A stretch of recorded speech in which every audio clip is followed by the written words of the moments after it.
Tempat kita main adalah tempat hiburan, kan? Kita nggak pernah main itu di kuburan. Gak takut gue dicerain sama dia. Udah lepas tangan, nggak bisa begitu, kan? Karena berkaitan semuanya. Ngomong pengacara ya. Melampiaskan, kan? Kalau nggak bisa gila, gue nggak ngabang-ngabang. Kasih ini, nggak mau banyak yang segini. Ih, anjing duit ya. Gimana Pak? Deal atau nggak? Dia bilang deal, deal. Itu jadi perjanjian.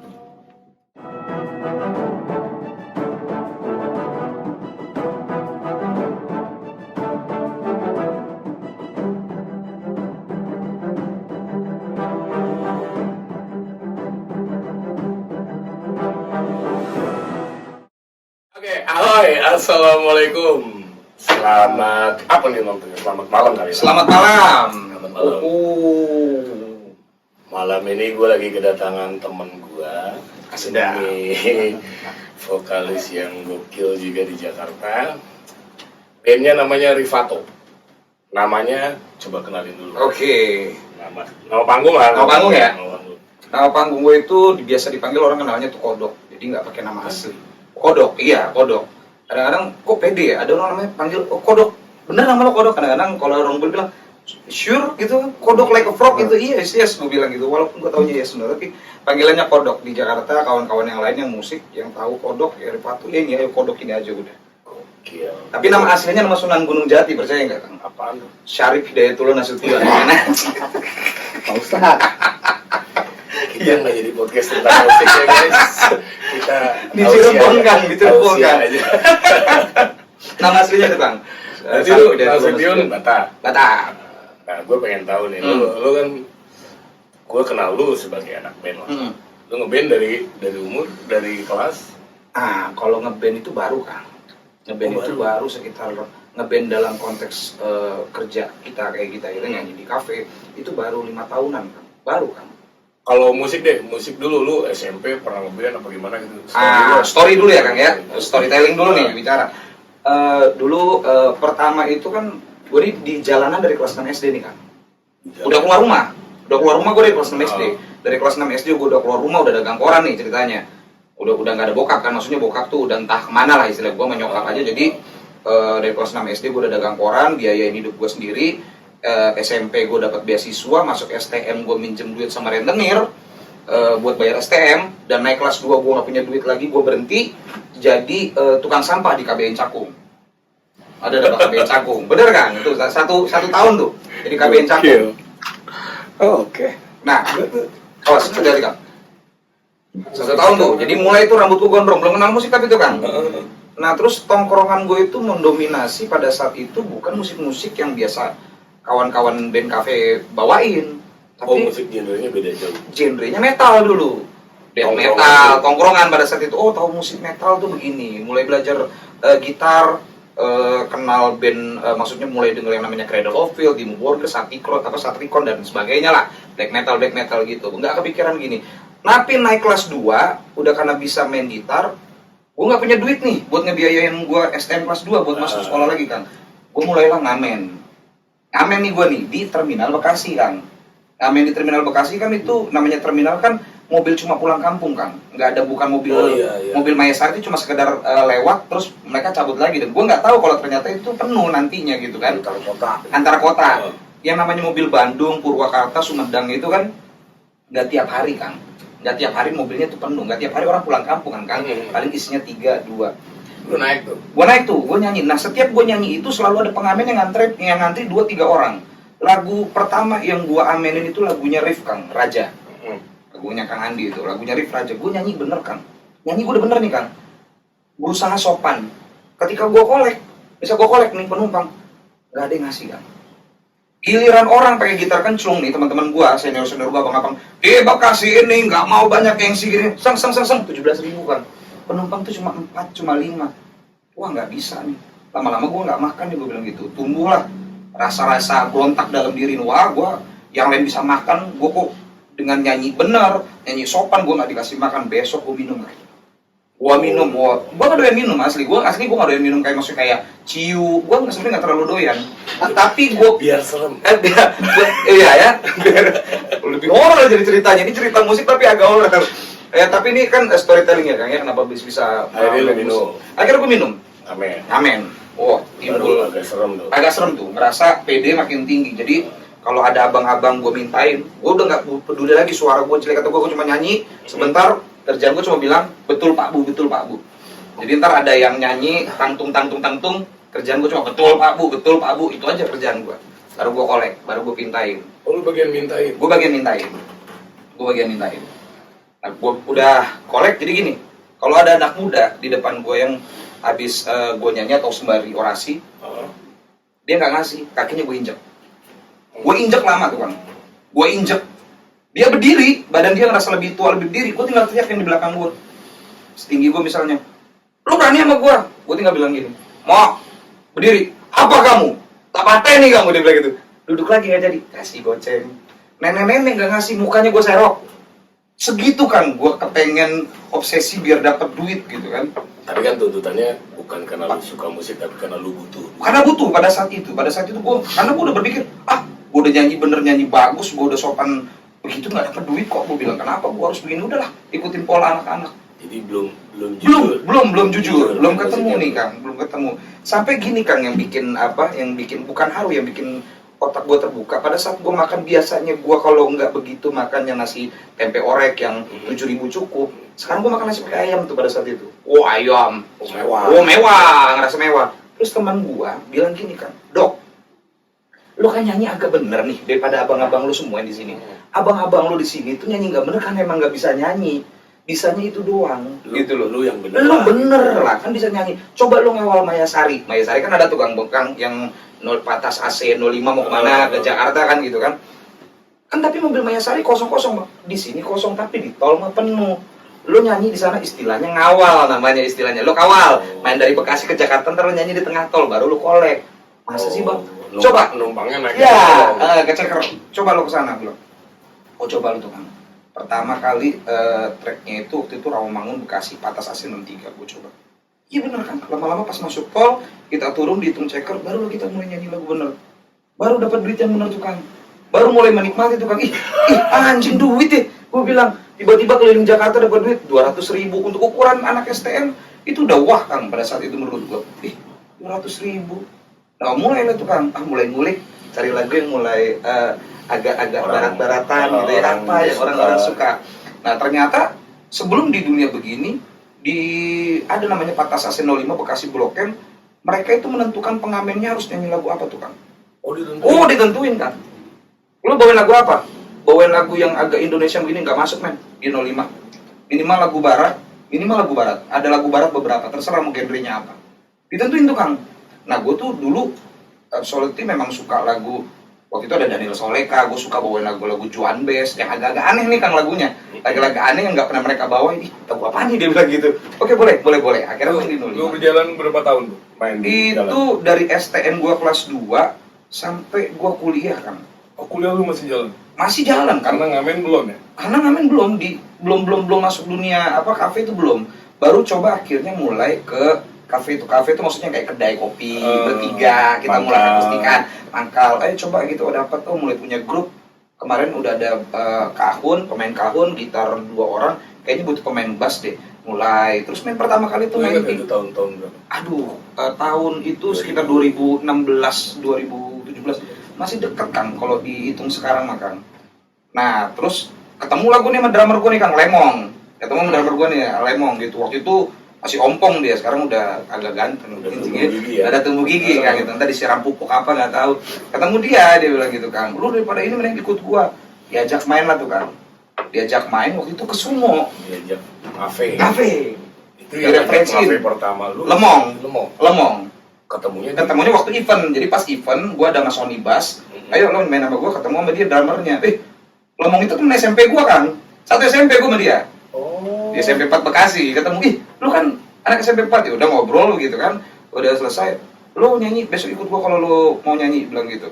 Dibawa pertama kali mereka ke Sumo kan, you know kan Sumo lah ya, pasti banyak tit-titnya nih, kalau dia banyaknya tit gitu ya, nggak disensor. Oke. Tidak rasis aja. Satu bulan di situ, pertama kan kagetnya betapa gue nggak pernah ngelihat posisi yang banyak hal-hal yang hot begitu ya Kang ya. berbagai macam bulu dan pentil kasarnya gitu ya. Banyak daging jadi. Banyak daging jadi gue itu setiap gue main setiap 5 menit bentar-bentar gue ke toilet. Bentar-bentar gue ke toilet. Enggak kan enggak. Sayang kan. Berapa kali gue harus begitu. Habis dari keluar tinggal angin ya dulu ya. Gitu.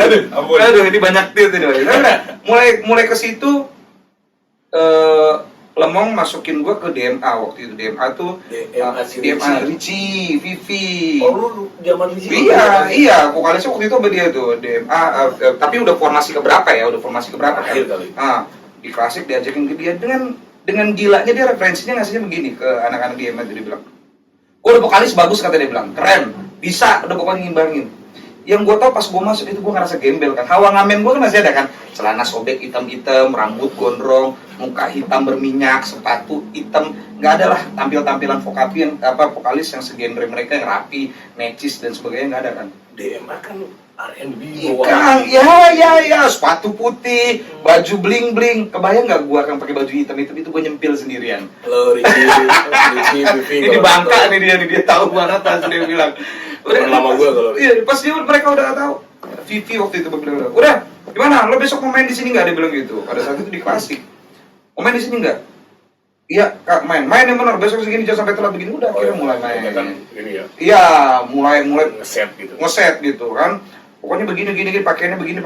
Walaupun pakaiannya udah di set juga, masih aja gue belentang-belentang kan. Hawa ngamen itu masih ada, gembelnya tuh masih ada. Tapi untungnya mereka tetap ngasih support gitu. Ayo terus nggak apa-apa. Gitu sih kan. Jadi lu diajakin Lemong. Akhirnya lu direkomen ke DMA. Di situ lu baru tahu tuh kafe tuh gini. Lagunya gini. Ya. Terus kehidupannya juga. Iya.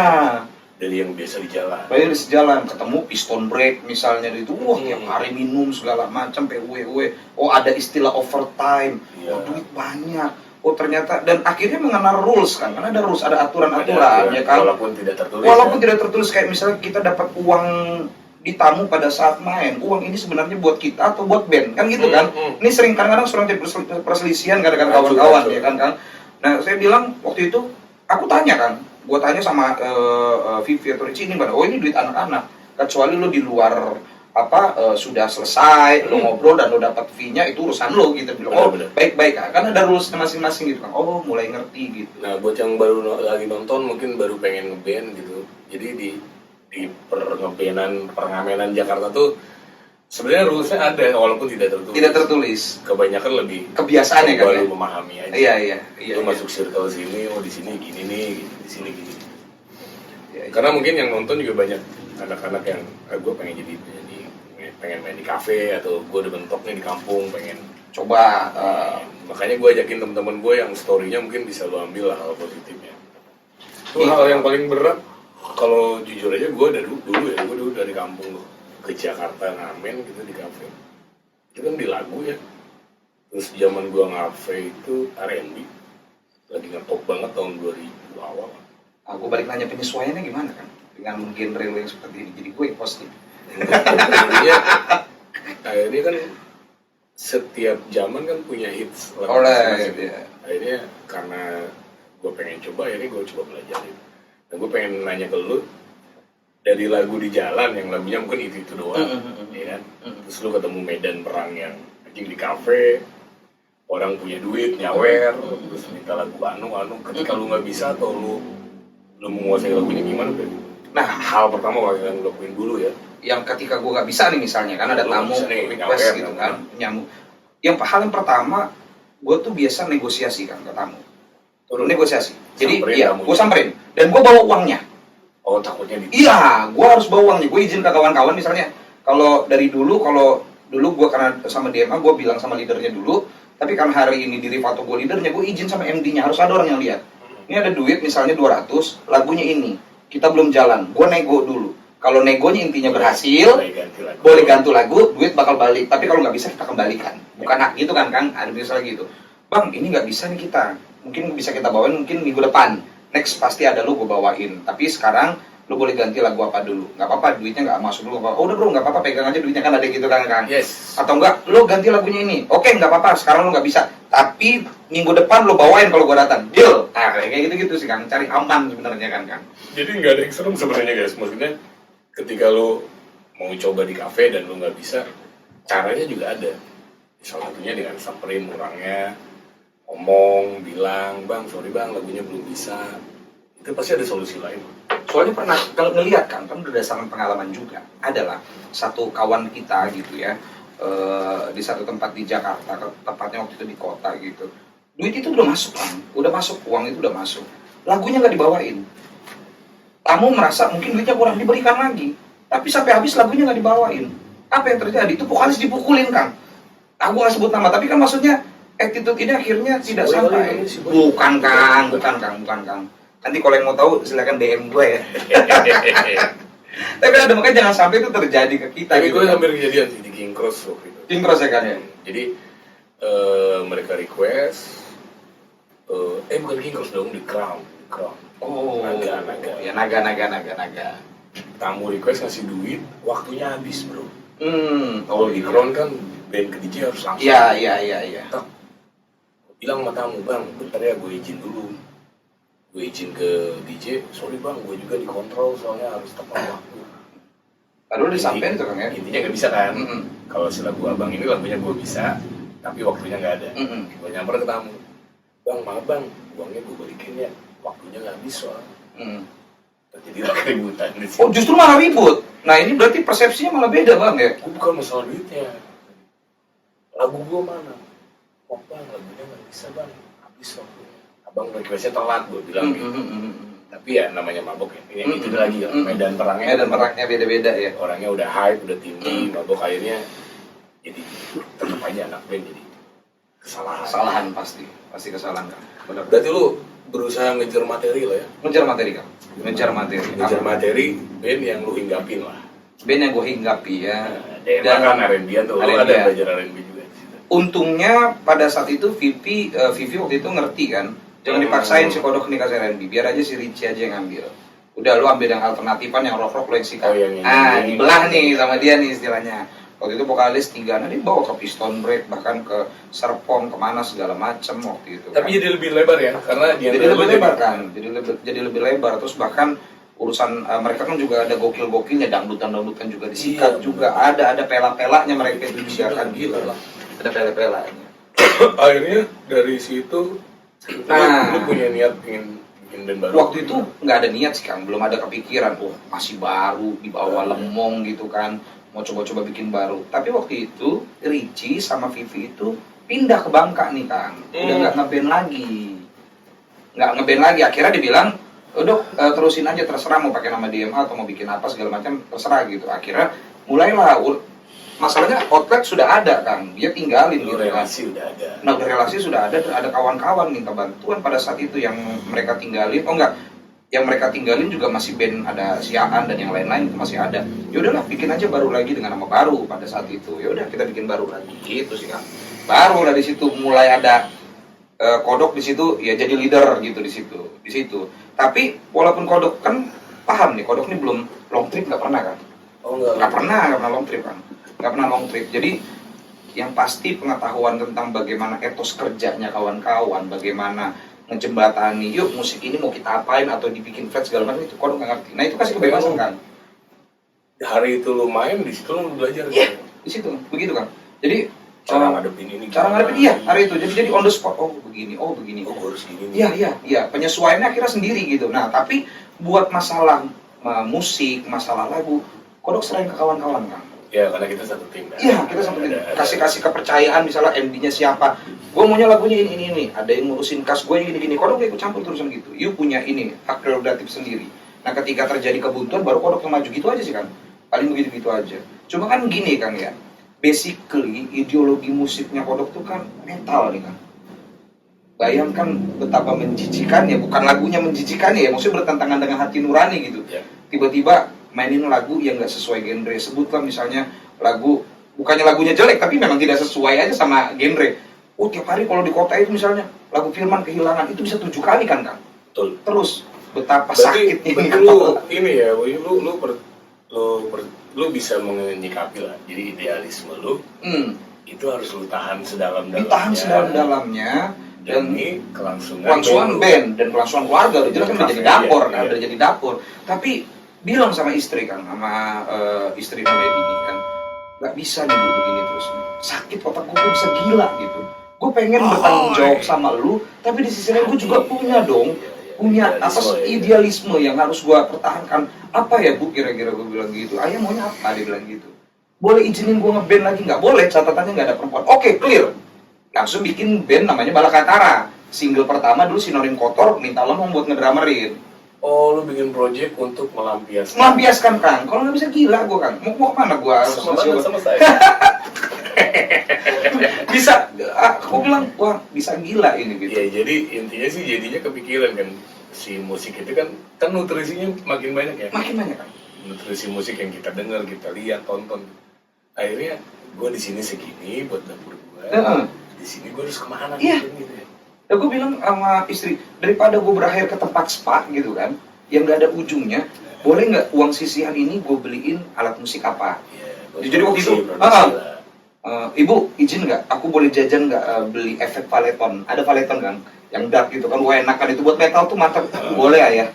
Boleh. Nah dapat support, jadi gue jadi kerja senang. Mau berapa? Firman lu mau berapa misalnya? Wali lu mau berapa? Terus anak-anak sekarang Rifato yang sekarang kan MD-nya Yohanes ya. Kalau ngasih lagu tuh agak gila kan. Jadi gue harus terima tuh kan. Gue harus terima. Basis, iya. Yohanes tuh kalau kasih lagu ini. Ikan dalam kolam. Enggak, gue nggak ngelarang kan. Gue nggak mau lagu itu, enggak. Karena dia sudah ditempatkan di Karena situ. konteksnya kan gue langsung ke Rifato ya. Gue pengen tahu juga ceritanya Rifato. Tapi konteksnya kan kita ngamen ya. Kita menghibur orang. Iya, bukan masalah enaknya lagu lu kelihatan keren sendirian bro. Gitu, itu yang menjadi, walaupun mereka nggak ngomong tapi pada akhirnya oh iya nggak boleh gitu dong. Orang bukan butuh lagu misalnya lagu Outer Bridge yang second, bukan yang second song, nggak gitu. Dia butuh yang lain yang mau didengar sekarang gitu loh, yang update sekarang. Sekarang gue tarik lagi ke belakang. Jadi lu meyakini kalau musik ini adalah jalan pilihan hidup lu di fase yang mana? Musik menjadi jalan hidup itu ya pada saat Di fase yang ketika lu ngamen itu udah yakin lu sama musik apa? Bukan. Jadi bicara ketika kebutuhan kehidupan gue mulai terpenuhi. Oh ini hasil nih. Hasil nih. Ini ada hasil. Oh ternyata bisa ini dan ini menjanjikan loh men gitu loh. Akhirnya lu berjuang. Di fase pertama ya, ini menjanjikan ya men. Gue berjuangin lah gitu. Dan ini asiknya lagi ditambah ideologi gue tetap jalan, tetap disupport oleh musik yang sebagai pekerjaan atau profesi. Musik sebagai profesi dan musik sebagai idealisme kan dua hal berjalan nih Kang. Dapat nutrisinya, yang ideologi dapat nutrisinya dari yang profesi. Walaupun istilahnya nggak gue suka ini kerjaan, tapi dapat gue bilang gitu. Nah itu ya pada saat ketika gue mulai menjadi Rifato. Ketika maksud nama ini berubah menjadi Rifato. Rifato. Itu band yang agak ajaib juga. Materi lagunya jangan marah-marah kok. Gue sering ngintip di Instagram. Kadang lagunya anjing dia bawain lagu ini gitu. Gue sering kayak gitu maksudnya. Kok mereka bisa ya bawain lagu ini gitu. Walaupun mungkin band lain juga gitu ke gue. Cuman ketika anjing ini dahsyat di materinya. Karena ada beberapa band yang gue suka yang gue bawain di gue. Tapi band lo bawain kan gitu. Masa? Tanya kok. Ada orang di sini. Ini yang nonton semua anak Rifato semua nih. Nontonnya nih. Cuman nggak yang frame aja. Nah gue pengen nanya dulu, Rifato tuh historinya deh. Mungkin lu ada bagian, termasuk bagian yang agak lama lah di Rifato. Enggak? Nah, iya Rifato ya, karena memang yang bikin Rifato itu gue sendiri gitu kan. Jadi lu yang memang gue yang bikin Rifato. Foundernya tuh gue bareng itu waktu itu. Jadi kenapa namanya Rifato? Ada teman gue orang IT selalu bilang gini, kalau lu bikin nama band atau bikin produk apapun, ini buat kawan-kawan juga yang tahu, mau nama band, mau produk apapun, produk kalian, jangan pernah ada yang sama ketika di searching di Google ada. Itu patokannya waktu itu kan. Karena kenapa? Itu bakal ketimbun yang lain. Misalnya gue kasih nama permen anting-anting nama band gue. Itu yang keluar itu bakal permen dan anting-anting. Band lu tuh pasti tenggelam gitu. Nah, cari nama yang ketika iya, cari diklik nama yang orang nggak ada dan ketika diklik itu adalah nama produk lo ataupun nama band lo. Nah, kenapa Rifato? Dulu gue pernah main akustikan itu waktu itu ada gua, Bang Iyang gitar, Cimeng drum, satu lagi basis gue lupa namanya, ada Koko. Yang gitar. Bang yang gitar bulat. Iya itu Rifato, founder itu. Itu founder Rifato kan. Itu founder kami berempat waktu itu. Itu kan DMA dia. Iya, nah di MA kan ada Jod. Itu kan DMA kan bareng waktu itu. Dok. Iya. Terus gimana? Nah, dia bilang gitu, yang bilang, "Dok, kita ada main akustika nih." Nah, ini pertama kali kebentuk Rifato ya kan. Kita main ada akustika nih di mana? Di Riva Lounge. Casablanca.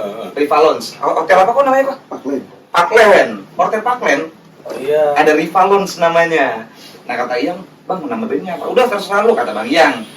"Udah terserah bandnya." Waktu itu lagi suka-suka ngulik Toto nih Kang nih. Nama tempatnya Riva, kulikannya Toto. Udah Rifato aja. Gitu ceritanya Kang. Gitu aja Kang. Sesimpel itu. Kita searching di Google, ada nggak Rifato? Oh nggak ada. Udah ini aja namanya Rifato. Sesimpel itu guys, nama bandnya. Dia main Riva Lounge. Suka lagu main Toto. Rifato jadinya gitu aja Kang. Foundernya tuh Banyak berarti lagu Toto lu banyak. Ya enggak Kang, demi Tuhan. Enggak. 45 standar nasional Indonesia Kang. Enggak ada yang dalam-dalam. Kan biasanya kalau nama band tuh misalkan dia Toto banget gitu, Totonya tuh udah 15. Masih berpakel gitu. Enggak Kang, standar band 4 sampai 5. Sekeren-kerennya paling gue bawain lagu Lia aja yang jarang dibawain sama orang. Udah itu doang. Tapi ya ide kan Ide, kan. saat itu kepikiran itu dan itu akhirnya nempel jadi jalan rezeki. Itu sekarang tahun berapa? 2018 bikin Rifato Kang. Berempat dulu Kang. Usia 5 tahunan lah. Iya, 5 tahunan Kang. 2018 itu September kita bikin Rifato. Waktu itu masih jadi jalan DMA, jalan Rifato nih. Oh, jadi dua. Jadi dua, memang jalan. Waktu itu Desi sama Vivi masih ada pada saat itu. Nah, ketika mereka sudah pulang ke Bangka, diserahkan ke kita, udahlah pakai nama Rifato yang kemarin kita pakai aja. Pakailah. Timnya tim DMA. Itu ada Iyang, Cimeng, Aan keyboard kan. Terus siapa lagi waktu itu ada vokalnya tuh yang cewek itu ada Cipi juga masih. Pokoknya itu bareng-bareng semua di situ. Nah, cuma berjalannya waktu terus kita ada konflik di dalam. Kodok pada saat itu terpaksa harus mengeluarkan 3 orang. Harus mengeluarkan biasa lah ya. Fase terberat Rifato itu ada di situ. Ada di situ. Itu berat. Lu ditinggalin apa? Bukan ditinggalin. Kodok yang memang silahkan keluar dan Kodok bagi job. Jadi mana yang job dominasi Kodok langsung misalnya owner yang punya pertanggungjawaban langsung itu Kodok pertahankan, yang lain silakan ambil. Jadi kita waktu itu bagi 3-3. Itu masih zamannya di Kron. Waktu itu Kron kita lepas, Kodok lepas pada saat itu. Yang bertahan waktu itu Yohanes, pemain bass. Nah itu yang agak lama itu. Yohanes itu agak lama. Yohanes itu bilang, "Pak, gue masih mau jalan." Dia bilang gitu. Oke, tapi konsekuensinya begini, bikin yang baru, bikin yang full energy, bikin yang mufakat, yang segala sesuatunya diobrolin kan. Iya kan? Nggak ada ngomong-ngomong belakang. Nggak ada Kang. Makanya sekarang gue punya tim, akan perhatiin kayak timnya tuh kayak ada Lemong, ada Kore, ada Yohanes gitu ya. Ini kan tim-tim batu kan. Tim-tim yang nggak bisa diatur, tim-tim yang kalau ribet sedikit cabut. Iya. Ini tim-tim begitu gitu. Orang bengal. Bengal emang, membabi mereka itu semua kan. Cuman kan orang bengal itu malah yang gue bilang orang yang punya sikap. Nah itu kan. Jadi Nah, kebengalan mereka kita sama-sama tahu, akhirnya kita sama-sama toleransi kan gitu. betul. Nah untungnya gue di sini juga nyadarin bahwa gue tuh nggak lebih baik ataupun hebat dalam musik dari mereka yang sudah berpengalaman. Entah si Kore, entah Lemong yang biasa long trip, silakan yuk maju dari Rifato bareng-bareng. Yuk lu tawarin konsep ke gue apa? Kira-kira apa? Enakan begini, enak begini. Udah kita ngobrol, mau anjing babi di dalam kan. Tapi after this tuh udah kita show must go on gitu, harus jalan ini gitu, harus nyari duit buat keluarga. Lu mau anjing ntar pagi, ntar di bawah itu sudah selesai kan. Biasanya ceramah itu kalau nggak MD gue si Yohanes atau Kore itu pasti itu kan yang ngatur kedisiplinan Kore. Tapi ketika misalnya ada konflik internal gitu kan, ada konflik internal itu biasanya pertama gue lakuin adalah grup gue tutup kan. Jadi nggak ada tuh yang namanya ribut di grup, nggak ada. Gue tutup grup, kita ketemu, selalu begitu, kita ketemu apa masalahnya bilang gitu kan. Dan kalau misalnya ngotot, kan kadang suka ada gini Kang, di band ini suka begini ya. Untung alhamdulillah di formasi ini agak lama nih Kang, lama gitu. Udah kita tuh mau jalan berapa kok? 4 tahun. Udah mau jalan 4 tahun. Untungnya setiap kali ada konflik di internal, Kodok di tengah Kang. Dan Kodok selalu bilang begini, kalau lu misalnya Lemong nggak suka sama Kore, ada hal yang nggak disuka, ataupun Kore nggak suka sama Lemong, jangan langsung ke gua dulu buat filter nih Kang maksudnya. Betul. Biar outputnya enak gitu loh. Penyampaian juga Iya, beda. penyampaiannya jadi enak gitu. Penyampaian seorang yang berkonflik kan agak emosi tuh. Ketika ke lu dulu, Bisa filter kan gitu, bisa outputnya tuh biar bisa lebih enak. Itu sih tapi pertama. poin nggak hilang. Poin nggak hilang, gitu. Poin nggak hilang. Saat belajar sama Iyang gini Kang, kayak contohnya gini. Kan ada anak band kalau ada additional main, nanyanya begini, cuma masalah pertanyaan, tapi yang membedakan. Lu tahu lagu ini nggak? Itu kan bahasa seolah-olah diragukan orang ini tahu nggak lagu ini. Itu kan Kang. Tapi Iyang ngajarinnya gini Kang. Bro, masih ingat lagu ini nggak? Nah, beda tuh Kang. Masih ingat tuh seolah-olah gue yakin lu udah pernah tahu, tapi masih ingat nggak? Nah, hal yang begini yang buat kodok berpikir, wah nggak bisa, penyampaiannya harus dari gue dulu. That's point-nya cuma mau nanya lagunya lo bisa jalan atau enggak? Yes, tapi pertanyaannya yang harus diatur. Nah, akhirnya gitu. Dan kodok juga bilang sama kawan-kawan waktu itu, gini men, ribut di antara kalian berdua, misalnya lo mau sama Korea misalnya ribut misalnya, atau basis atau piano ribut, gue nggak bakal ngeluarin salah satu, dua-duanya gue keluarin. Itu kan maksudnya, komitmen gitu kan, dua-duanya. Lo yang berkomitmen mendingan dua-duanya. Biar lo nggak berpikir gue memilih si Anu, prosesnya enggak. Lo cuma kalau mau damai. Damai, lo masuk, ayo kita bareng-bareng. Selama lo pas ini gue masih pakai additional, gue buka pintu pokoknya, benerin lo dulu di luar. Gitu kan gue bilang kan. Ini beda lagi nih. band Rimato berarti begini. Iya. Ya, gue sering bilang ya di wawancara kayak gini di podcast awal ini, setiap band itu punya rules-nya masing-masing. Yes. Dan semua yang stay di sana pasti memahami dengan rules yang Betul kan? itu. Akhirnya mereka menjalani dengan nggak ada beban, jalan-jalan Ya, happy kan. makanya kan memang akhirnya ngelihat karakter orang-orangnya kan. Ada orang yang misalnya ada orang yang suka di Lone Seven, mereka berjalan selama ini, mereka suka nggak suka, mereka menerima kan berarti itu kondisinya. Begitu juga kawan-kawan dari Rivato nih kan. Kayak gue misalnya gini kan, ada misalnya aturan yang misalnya kawan-kawan yang misalnya event jangan ninggalin reguler, misalnya nih Kang ya, misalnya ada yang begitu misalnya. Lo jangan ya kalau di tempat ini jangan sampai nggak masuk kecuali sakit dan urgent ataupun ada orang meninggal. Tapi kalau misalnya event jangan, lo harus berkontribusi ataupun pentingin band kita, di mana reguler ini berjalan menyangkut 5 sampai ke 6 kepala yang ada di dalamnya, kan ada yang gitu kan. Gue tuh nggak bakal banyak ngomong kan. Gue udah bilang tinggal satu, gue bilang gini. Misalnya nih band bisa sebutlah satu tempat, misalnya kita main di Black Chain misalnya gitu. Oh, Black Chain udah ownernya udah enak gitu, udah ngasih fee-nya is oke gitu misalnya. Terus kita mau sepelein dia, jangan dong gue bilang. Oke, lo kalau misalnya besok lo mau libur, lo mentingin event nggak apa-apa. Tapi kalau hari Jumat nggak masuk, Sabtu Minggu lo libur ya. Itu gua kan. Oh, Jadi kan dia mikir kan. Prioritas. Iya, daripada gua harus libur 2 hari gara-gara ngambil event, mendingan gua masuk pada akhir gitu kan. Nah, buat yang nonton mungkin nggak tahu ya, maksudnya budget reguler sama budget event tuh Bedanya tuh kadang-kadang tipis kan. bedanya tipis. Tipis kan kadang-kadang kan. Cuman mungkin pasti lebih besar event lah. Cuman pertimbangan seorang leader, karena jadi tamu gue sekarang si kodok leader, dengan lu ngambil event band gue jadinya begini kan gitu pertimbangannya. Langsung berubah ya kan. Gue harus bertanggung jawab ya sama outletnya, sama tamunya. Full performance ya, bagus. Lagu jadi berantakan. Betul. Akhirnya kebijakannya Gitu, lu ambil event, tapi 2 hari ke depan libur. Lo libur. skor juga kan. Jadi gue gak perlu ngomel-ngomel, lo tau rules gue, aduh, bilang gitu kan. Itu nyebelin gitu kan. Gitu sih kan maksudnya kan. Oke, Sama aja kalau saya ngambil event. Tapi secara dalam mungkin tempatnya kalau tempatnya yang santai. Santai, gue juga ngerti kan Kang gitu. Apalagi Boleh Apalagi kadang-kadang misalnya salah apa nggak satu. boleh juga? Enggak kan. Kita kan juga memang nggak bisa nyepelehin satu tempat hanya karena misalnya tempatnya santai, fee-nya nggak terlalu besar, nggak juga gitu kan. Nanti tapi gue kasih kawan-kawan juga itu juga bukan jadi aturan yang kaku. Kayak misalnya Korea ini kan banyak event gitu misalnya kan. Dia pasti nanti main OT ya dia. apa? OT. Menjelang ya. ya. Tapi dia masih muda kok. Belum ada awal-awal ketua. Yang bapak-bapak itu belum. Dia masih kelihatan kok. Kalau gue simpulin kayaknya lu lebih ke komit ya. Komitmennya yang lu pegang ya. Komitmen. Jadi bukan dari budgetnya, Bukan dari budget. bukan dari event ini reguler, tapi lebih ke komit lu ke band lu sampai mana Betul itu kan. Itu yang pertama. Itu pembelajaran banget buat lu yang mungkin masih suka pada ribut ya. Om Mimis, dijemput sama ini ya, sama Lemong. Ah, ntar Lemong ke depan. Ada tamu nih. Sorry guys, ada tamu. Iya, Ini rumah sibuk ini. Ini rumah sih. Jangan apa-apa. Slow 50.000 ya. Udah Udah, kasih. Jangan di depan, di sana. Kagak apa-apa, kagak Angin frame aja. Aku udah bilang kagak apa-apa. Koncet lu akan gue. yang lebaran.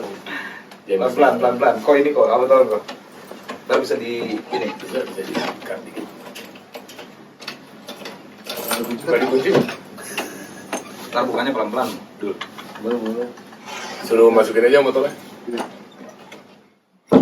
Ya gitu deh, kalau kosan gue kecil banget kosan gue jadi kalau ngomong lewat ke layar Semua. ini kayaknya bakal gue cut nih, biarin aja. Orangnya yang diomongin berarti ada di sini semua gitu kan. Biar tahu tuh si kodok ngomongnya di belakang. Enggak, depan. Lanjut tuh, berarti lu sekarang lagi jalan Marifato nih. Jalan Rifato. Jalan Marifato, rezeki alhamdulillah. Alhamdulillah rezeki alhamdulillah.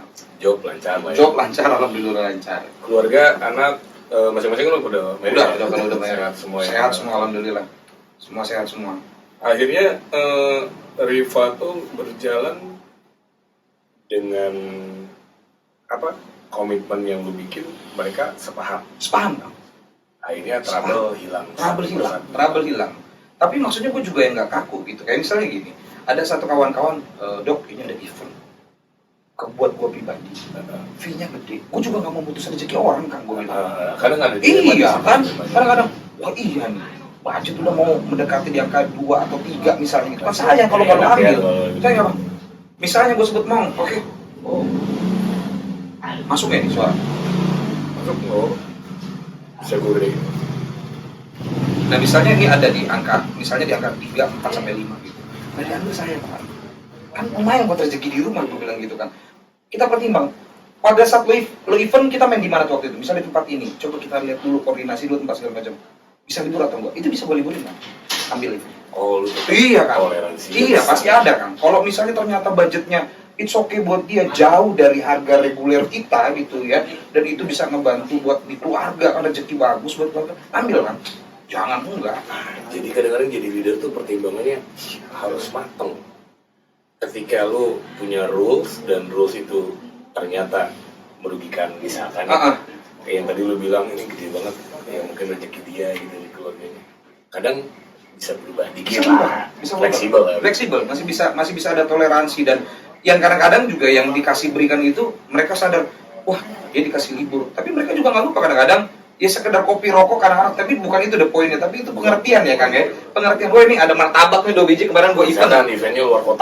nih, ada nih makan gitu apa gitu, ada yang kayak gitu. Terakhirnya tradisi itu membuat kita saling dekat, jadi semacam kayak habis ini harus ada pelurunya nih kayak gitu kan, ada bahasa-bahasa kayak gitu.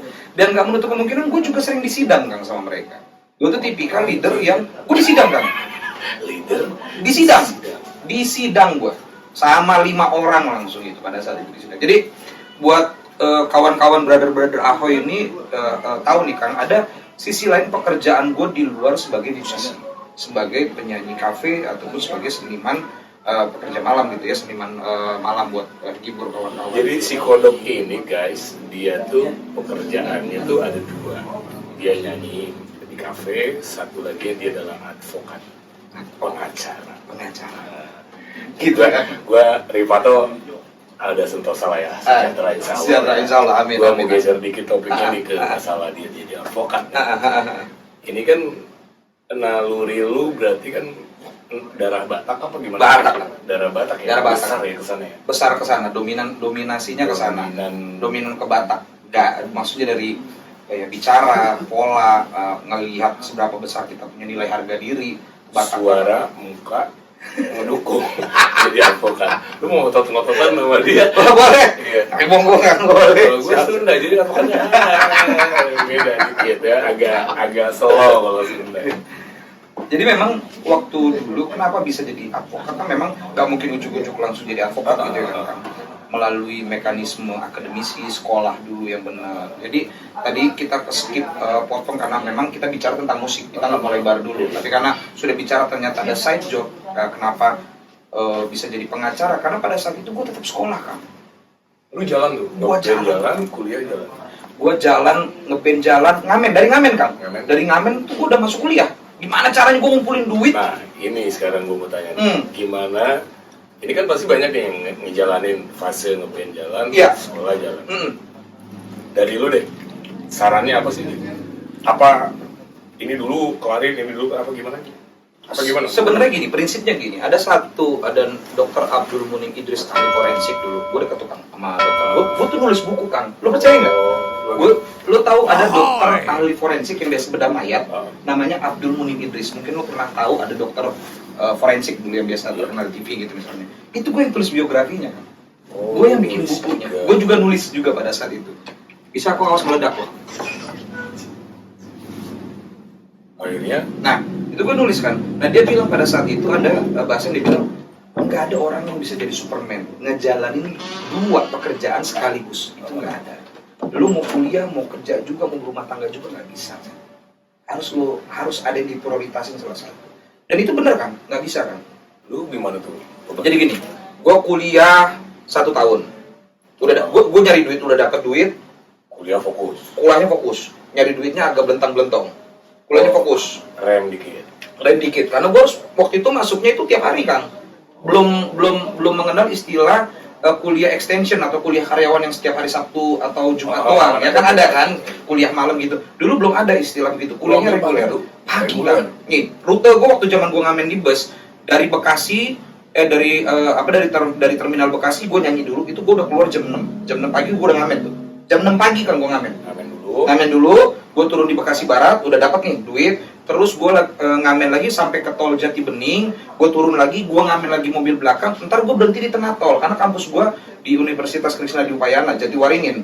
Jadi kalau ke Cawang muter lagi harus naik mobil lagi, jadi lebih baik gue turun di tol. Pada saat macet-macet, kampus bawa gitar.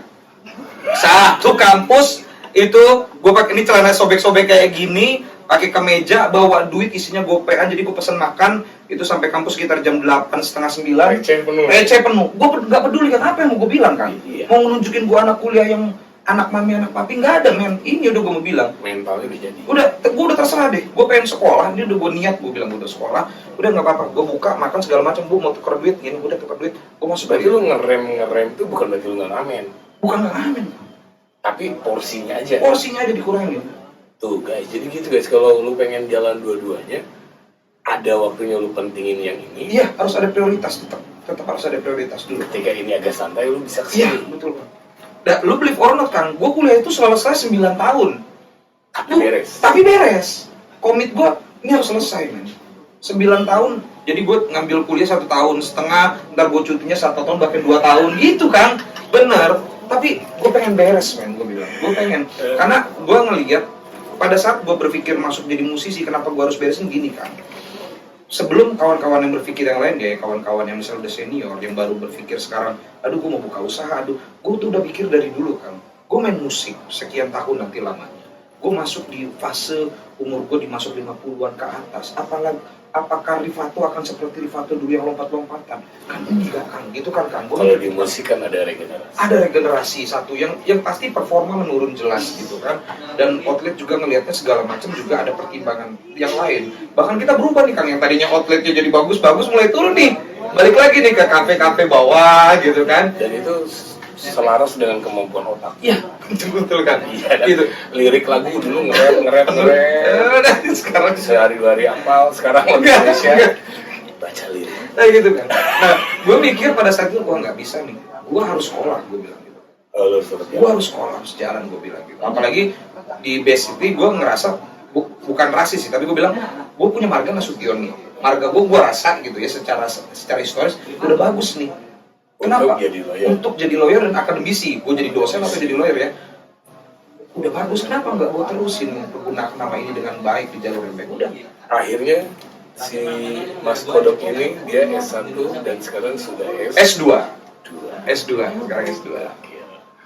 Sekarang balik lagi nih, pekerjaan lu sebagai advokat dan posisi kita sebagai anak band. Kan kadang kita juga dari sisi hukum kebanyakan anak band tidak pernah mengerti dan nggak paham memang aslinya bego ya. Maksudnya kadang yang main tanpa kontrak tiba-tiba outletnya bangkrut, kita nggak dibayar. Oke, sip. Nah, case-nya gitu. Sip. Jadi gini, buat semua kawan-kawan ya, ini yang harus tahu nih, paling penting, kalau misalnya tidak terjadi kontrak nih kan ya, kontrak itu kan Hitam putihnya nggak ada. kontrak itu nggak harus tertulis kan. Awas nih, ada di pasal 1320 bahwa kontrak itu nggak harus dibilang tertulis. Kesepakatan dua belah pihak, kita ngobrol, Gentleman agreement bisa. boleh gentleman, tapi harus ada saksi. Cuma pembuktiannya sulit.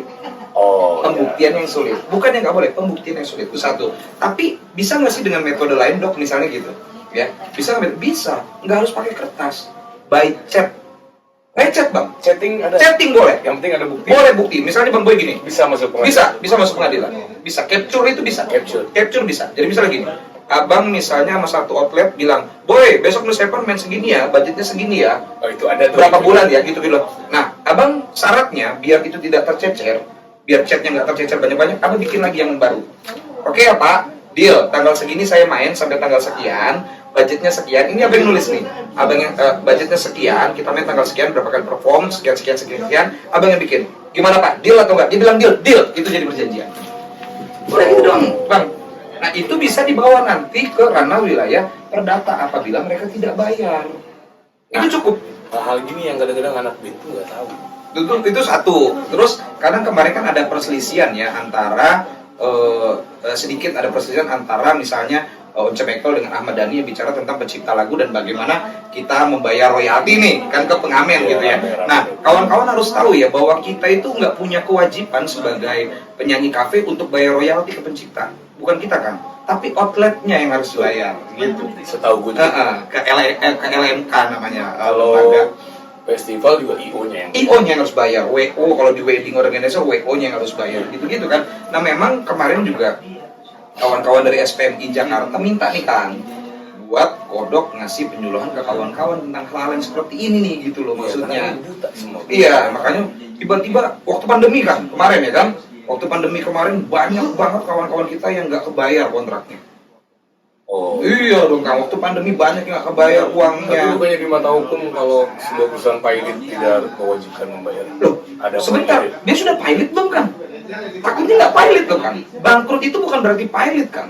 Oh. Pilot itu proses kan nanti kan, harus ada proses. Jadi kalau bangkrut itu Kalau tiba-tiba kondisi doang pandemi terus nggak bayar, nggak bayar, oh enggak, bisa. salah itu nggak bisa kan gitu. Gokil.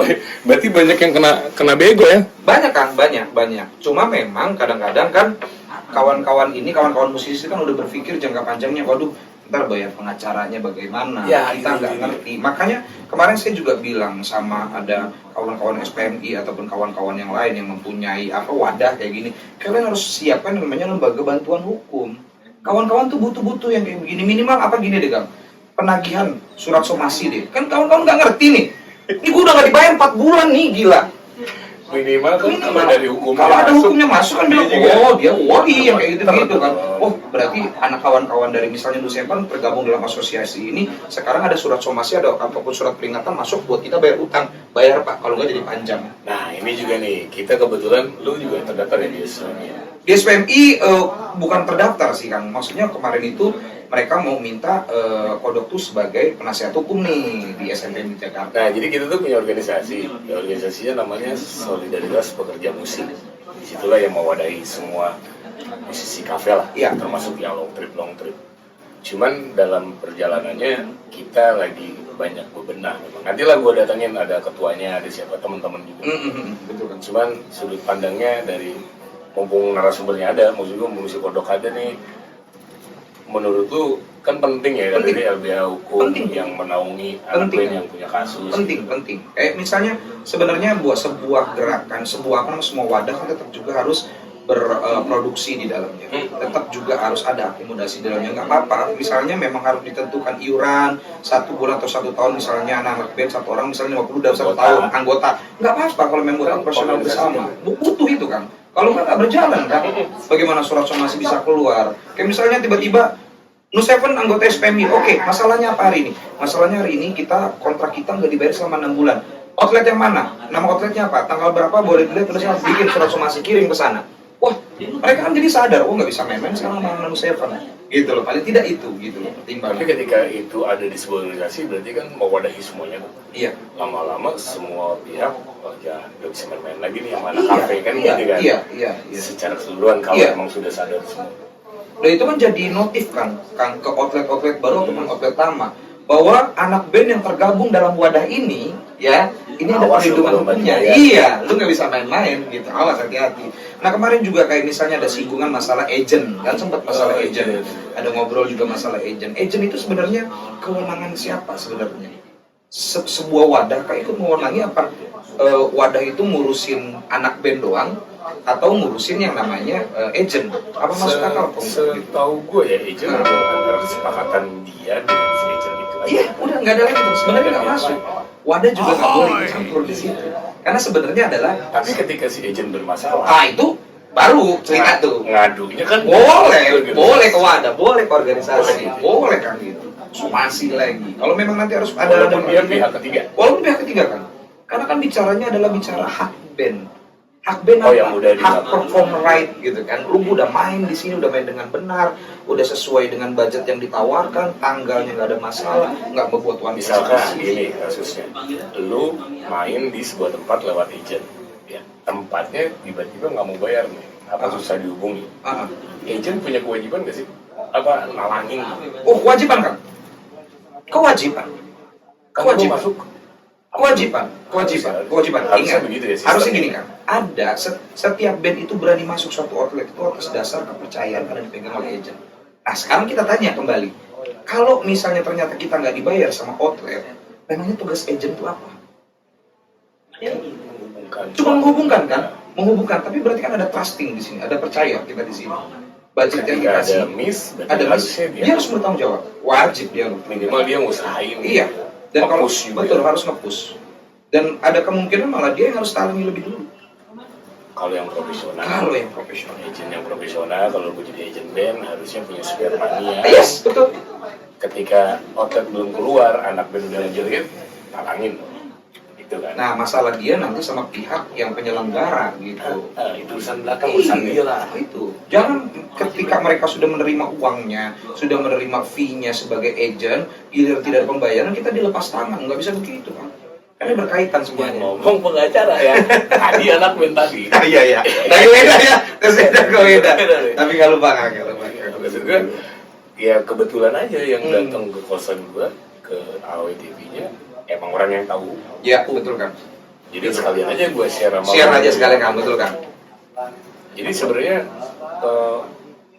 ya semua juga bisa diurus ya. Bisa kan? Bisa. Masalahnya itu kadang-kadang Kan semua dimatiin, gak ada kontrak gitu. Gak bisa nih. Oh, nggak ada cerita kan?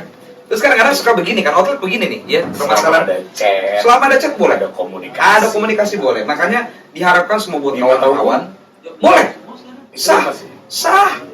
sah kan. Misalnya kita capture gini ya, Kang Boy adalah pihak outlet, Kodok adalah band, gitu kan. Dok, besok main tanggal ya tadi disebutkan gitu. Oke Pak, besok kita main tanggal sekian gini, Kodok chat ulang biar agak rapi. Besok kita main tanggal sekian, budgetnya segini-segini, full ke kita, habis main langsung dibayar dalam waktu segini. Abang bilang di oke deal, lanjut perform, udah. Itu jadi alat bukti. Capturean itu alat bukti. Ya. Nah, buat yang sanksi-sanksi nih, ngejok anjing lagu nih kan tempatnya agak Bisa jadi alat kacau bukti. nih. Boleh. Lalu coba cara yang tadi paling Ya, benar. betul. Itu paling benar. Ketika ada trouble, lu punya Punya, ya. kekuatan untuk Punya kekuatan hukum jadi gitu. gokil. Gitu. Akhirnya jadi tahu gua. Karena jujur aja mungkin bukan gua doang ya. Semua anak band ngalamin lah nggak dibayar. Ngalamin kan, termasuk Ripato sendiri juga ngalamin kan, bener kan? Iya, itu bahkan waktu itu gue belum jadi pengacara tuh Kang. Oh, belum jadi pengacara gitu ya, belum jadi pengacara. Nah tapi juga harus kawan-kawan juga harus tahu nih, kawan-kawan AW juga harus tahu bahwa somasi atau surat teguran Kang, surat peringatan nggak harus pengacara yang buat Kang. Oh, boleh setiap orang. Namanya itu surat teguran. Ibu kos menegur anak kos, males pakai ngomong pakai surat somasi boleh. Nggak harus pengacara kan? surat gitu. Enggak perlu harus kop surat, nggak harus dari lembaga bantuan hukum, nggak harus dari kantor pengacara. Boleh atas nama Nuseven memberikan somasi apabila saudara tidak membayar, ini kami akan melakukan langkah hukum, boleh. Sah. Jadi kan somasi disikapi. Disikapi. Alasannya mana? Alasannya mana? Kasihin lah buktinya. Sering gitu. kan? Kayak misalnya gini deh, itu masalah perdata ya kan, ya? Itu masalah surat menyurat, hutang piutang. Lalu bagaimana masalah pidana? Masalah pidana suka nginggapin anak-anak BNI kan. Misalnya, akan ribut, ya Nuzubillah Mizalik, akan ribut sama pihak outlet, ditonjok sama pihak outlet misalnya, darah-darah sampai akan nggak bisa nyanyi. Pidana nggak tuh kan? Pidana kan. Nah kadang-kadang kita lapor ke polisi, itu harus diharuskan minimal harus ada somasi. Wajib tuh kan. Oh, negor dulu. Negor dulu, kita harus lu. Kalau lu nggak selesai urusan sama gua, ganti rugi atas apa yang lu lakuin ke gua bakal lapor. Somasi itu minimal tuh 2 tuh kan, 2 kali. Pertama nggak diindahin, 2 kali baru kita katakan kantor polisi. Kantor polisi bilang, nih, kita udah kasih cara untuk musyawarah mufakat tapi dia nggak ladenin, jadi kita bikin LP. Aduh, ini panjang banget sebenarnya gue pengen ngobrol. Nggak apa-apa kan, lanjut kan, masih kan. Dia mau ngamen. Dia syutingnya habis buka puasa. Dia ngamen. Ya, dua sebatang lagi lah. Masih bisa 2 batang kan, lanjutkan.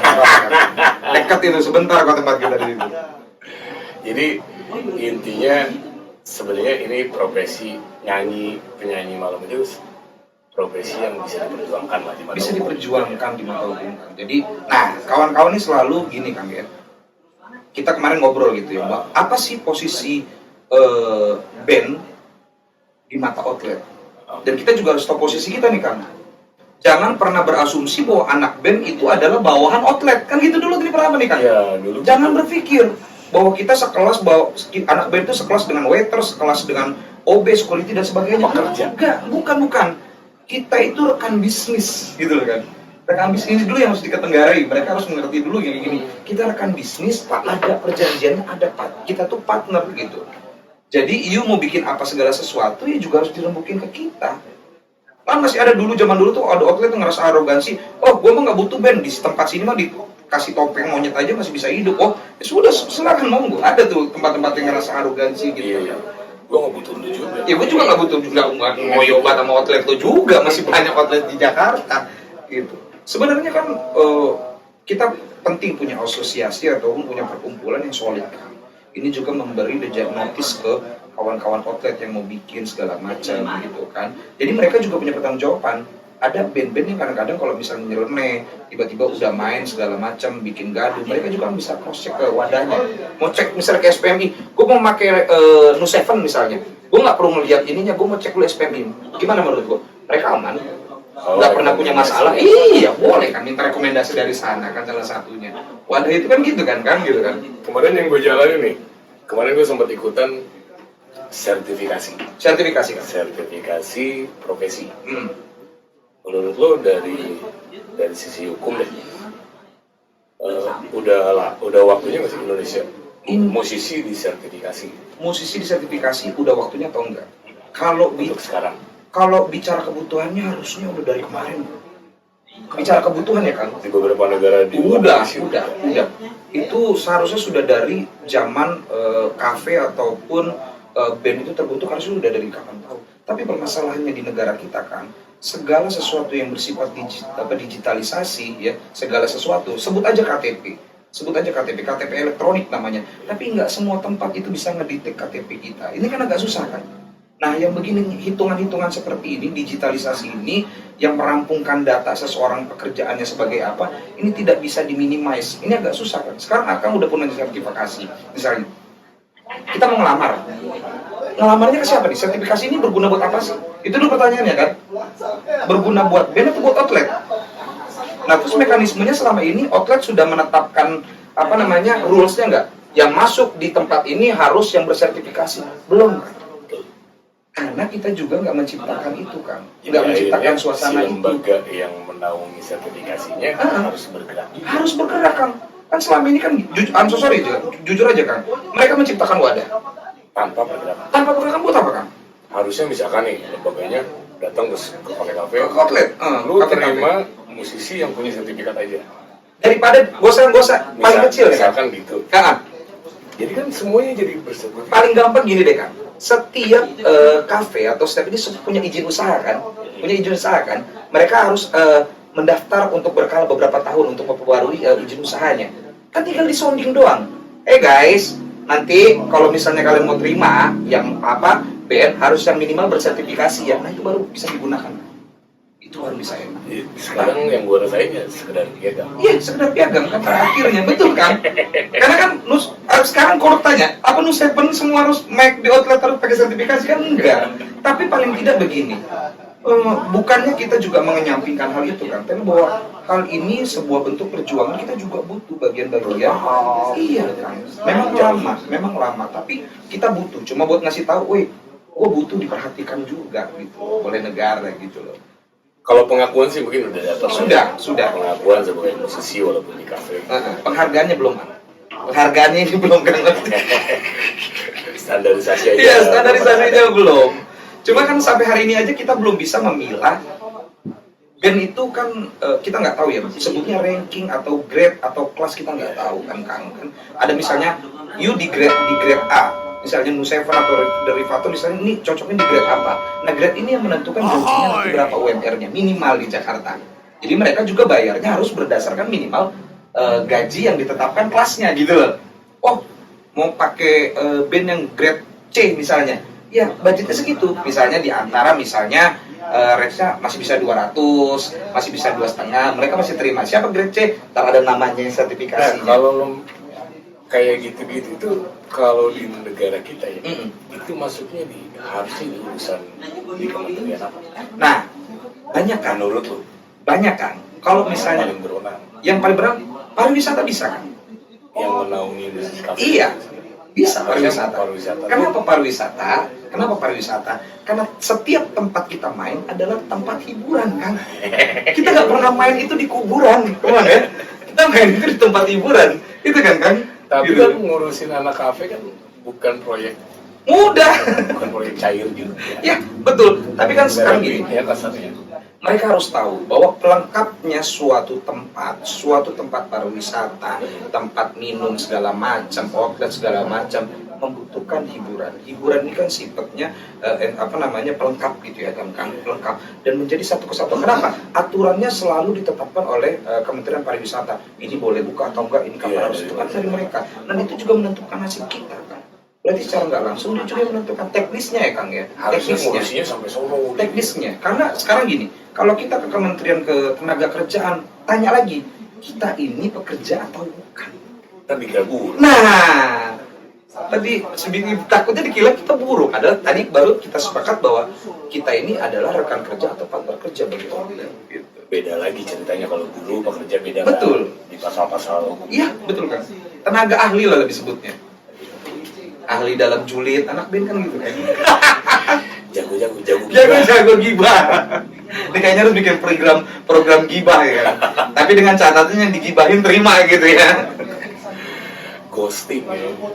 Nah, makanya gue bilang tadi gue tarik kepikiran kenapa gue harus tetap sekolah gitu kan. Gue pengen ya di usia tua gue itu gue tetap masih menikmati band, tapi tidak menjadi rutinitas untuk menjadi ladang pekerjaan kembali kan. Karena kan juga melihat usia. Menyalurkan hobi. Iya, menyalurkan hobi aja. Tadi gue juga punya band metal Balakatara, terus juga ada Derivato yang masih bisa gue singgahi gitu. Walaupun nanti ada regenerasi, entah siapa pakai nama Derivato gue juga nggak tahu kan gitu kan. Tapi dalam prosesnya semua lu jadiin untuk fase sekarang ya. Semua lu jadiin main job. Main job, semua jadi main job. Nggak ada side job. Nggak ada side job, nggak boleh dong. Sekarang gini, kalau gue bilang bahwa Derivato side job, gaji gue kalau dihitung-hitung, bukan sombong, kalau dihitung-hitung gitu ya, sebulan itu mendekati 13 ke 15 kan. Kan nggak main-main maksudnya kan. Yang menghidupi Iya, malah itu kan gitu kan. Sedangkan advokat itu kan tergantung bagaimana perkara masuk gitu kan. Sedangkan buat notis aja ya Bang Boyo, gue tuh jadi pengacara bukan buat job Bang. Bukan. Dan poin gue jadi pengacara itu untuk melindungi keluarga gue itu dulu. Oh, Jadi bukan gue pengen jadi pengacara ala Hotman Paris yang kaya, enggak gitu Bang. Bukan. Belum. Tapi memang das poinnya bukan itu. Karena kan bagi gue, di mata gue, misalnya lawyer itu ada beberapa genre. Ada Adnan Buyung Nasution, ada Hotman Paris, ada Yusril Izzah-Mahendra. Dan ini kan beda-beda nih polanya nih. Ada yang mereka ngurusin selebritis, gaya penampilannya. Nah gue pengen coba jadi akademisi. Karena gue ini lagi jadi asdos nih. Gue mau ngajar juga. Jalurnya lu. Iya, gue pengennya tuh ngedosen, tapi gue punya kekuatan sebagai advokat. Jadi kalau keluarga gue kenapa-napa, gue masih bisa bergerak di depan. Temen gue kenapa-napa, kayak enak kan, Dok, ada masalah nih. Kenapa Bang Boy? tiba-tiba misalnya gitu ya, misalnya ada yang nuntut gue masih gini-gini, gue harus gimana? Lo datang ke rumah Bang Boy atau kita ketemu rumah, kita ngopi, kita beresin hari ini. Ini kayak gitu-gitu enak. Gue lebih bermanfaat dan berfungsi di sekitaran kawan-kawan gue, di juga keluarga gue. Jadi pertimbangannya memang udah matang lah ya. Matang. Ini buat ini. Iya itu. Jadi ketika gue nanti sudah, misalnya nih, omong-omong jelek, ketika gue sudah tidak lagi di Rivato, gue tetap akan ngajar sebagai dosen. Advokat bukan pekerjaan pertama, tapi ketika Rivato tidak lagi menunjang, gue mengajar jadi pendidik. Udah gitu. Itu udah tutup. Jadi dia tuh mentalnya kental, mental anak band ya. Jadi friendship, family man, ya. Keluarga penting. Family walaupun is bangor, bajingan. tapi kan si bajingan ini kadang yang bajingan yang lebih Ya, kayak. gue nggak bisa. Gue sih nggak bisa Ya. mengecap orang karena mabuk mulu terus jadi nggak baik. Ya. Bagi gue laki-laki yang terbaik adalah yang pertama di mata dia adalah yang mikirin keluarganya. Lu mau main lonte berapa kali pun di luar, lu mau minum sampai nyungsep pun, tapi yang di otak lu pertama itu adalah keluarga, istri dan anak-anak, is you're the one gitu. You're the man, gue bilang gitu. Sudut pandangnya tetap kan. Itu tetap. Lu masih berjuang untuk Iya. siapa? Iya. Kalau Yohanes bilang, MD gue nggak peduli lu mau berapa lonte lu. Dia bilang nih ke kita nih, gue nggak peduli lu pengen mabok sejungkir apa, tapi ketika gue kasih lagu, gue kasih ini latihan bener. MD gue itu tuh ngototnya ke gue lagi, gue leadernya. Nah, berkaitan sama advokat, waktu tadi gue bilang, gue tuh pernah disidang sama anak-anak, sama Kore, Tibor, sama apa, ada Dita Azura pada situ. Kenapa? Karena waktu itu gue sidang terlalu rutin kan. Gue sering nggak masuk. Job pagi. Gila, gue sidang itu 3 hari. Jadi setiap Senin gue berangkat ke Jogja.